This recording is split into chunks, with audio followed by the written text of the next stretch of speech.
Il y a des personnes qui sont à l'église et qui ne s'inquiètent pas de savoir s'ils ont le Saint-Esprit.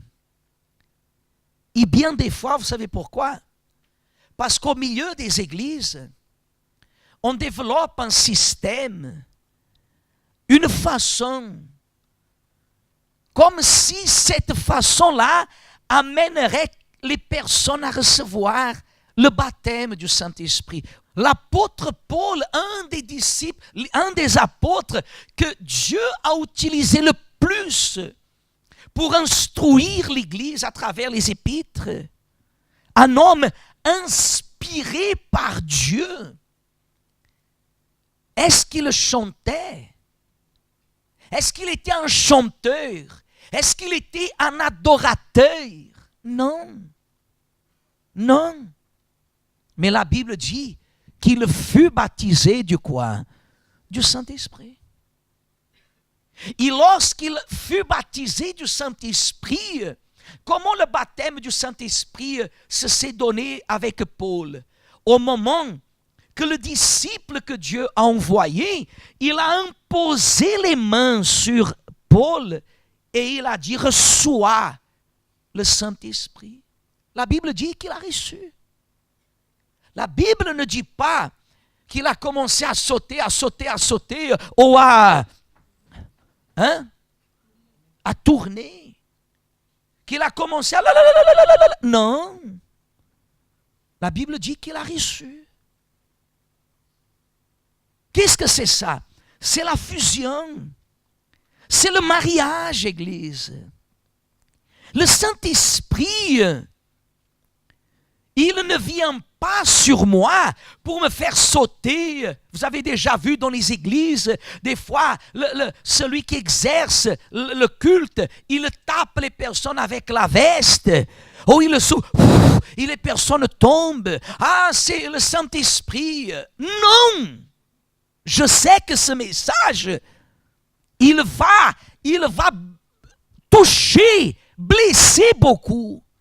Parce que les personnes, Église, elles sont habituées aux sensations. Le Saint-Esprit, c'est de lui dire, Seigneur, je t'accepte dans ma vie. Tu peux venir parce que mon corps, il est libre. Et je me marie avec toi. C'est fini. C'est fini. À partir de ce moment-là, où que j'aille, je sais que je suis marié avec qui? Avec le Saint-Esprit. La prostituée d'un côté, le mensonge de l'autre, la magouille de l'autre. Moi, je sais que je suis marié avec le Saint-Esprit. Je sais que mon langage, je sais que ma façon d'être, elle est censée de produire des fruits de repentance qui glorifient à qui? À Dieu. Amen. Très bien. Chapitre 8.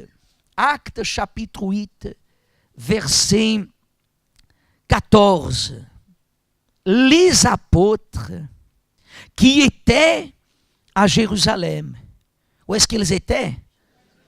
Ayant appris que la Samarie avait reçu la parole de Dieu, qu'est-ce qu'ils ont fait? Ils envoyèrent Pierre et Jean. Ceux-ci qui? Pierre et Jean, arrivés chez les Samaritains, prièrent pour eux, afin qu'ils reçussent le Saint-Esprit. Car il n'était encore descendu sur aucun d'eux. Ils avaient seulement été baptisés au nom du Seigneur Jésus. Alors Pierre, regardez bien, et Jean, qu'est-ce qu'ils ont fait? Leur imposèrent les mains. Et ils reçurent le Saint-Esprit. Voyez, Église? Voyez comment sont les choses? Les personnes, elles avaient été baptisées dans l'eau. Ils arrivent, ils imposent les quoi? Les mains. Recevez le Saint-Esprit. C'est comme s'ils ont dit comme ça, j'accepte. Le Saint-Esprit, c'est un engagement pour toujours. Je sais bien que ce qu'on parle, des fois, ça blesse les habitudes des personnes qui aiment les sensations d'être à l'église. Et le pasteur prêche et elle, oh, alléluia, oh, gloire à Dieu, oh, ceci, oh, cela. Ça sont des habitudes d'église. Le Saint-Esprit, c'est un engagement sincère.